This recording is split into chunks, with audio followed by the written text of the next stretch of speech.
আহমদ ইবনে হাম্বল চিহ্ন না আর দলীয় মানুষ হতে জীবেরে আল্লাহ দুনিয়ায় থাকতে মুহাম্মদ রাসূলুল্লাহর স্বপ্নের মাধ্যমে হয়ে দিয়ে দেয়।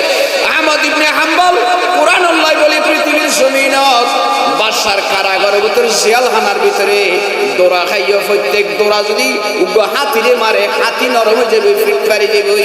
আহমদ ইবনে হাম্বলের জালেম বাদশায় জেলখানার ভিতরে এইভাবে দৌড়া মাইতো জল্লাতে আহমদ ইবনে হাম্বল প্রত্যেক দৌড়ার ভিতরে মুস্কি হাসি দিত মুস্কি হাসি দিত।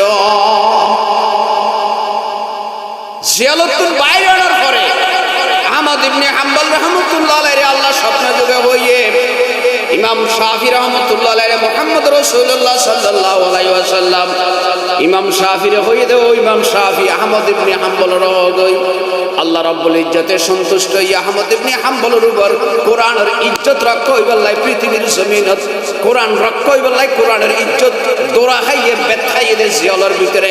এই কারণে আমি আল্লাহ সন্তুষ্ট হইয়া জান্নাত দান করিব। আহমদ ইবনে হাম্বলের ইন্তেকালের পরে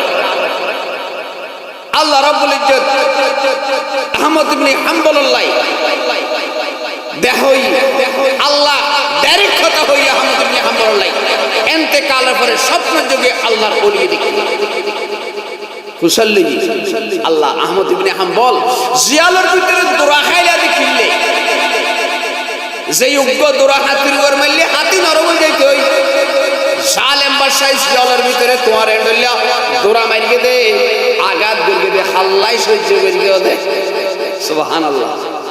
আহমদ ইবনে হাম্বল রাহমাতুল্লাহ আল্লাহ তোমার সন্তুষ্টির লাই খনে কে আল্লাহ না আল্লাহ আমরা সন্তুষ্টির লাই। আহমদ ইবনে হাম্বল তুন 10 লক্ষ হাদিস মুখস্থ আছে। হলা বাংলাদেশের মৌলবী কেউ জমা করলে 1000 করতে পারবে না।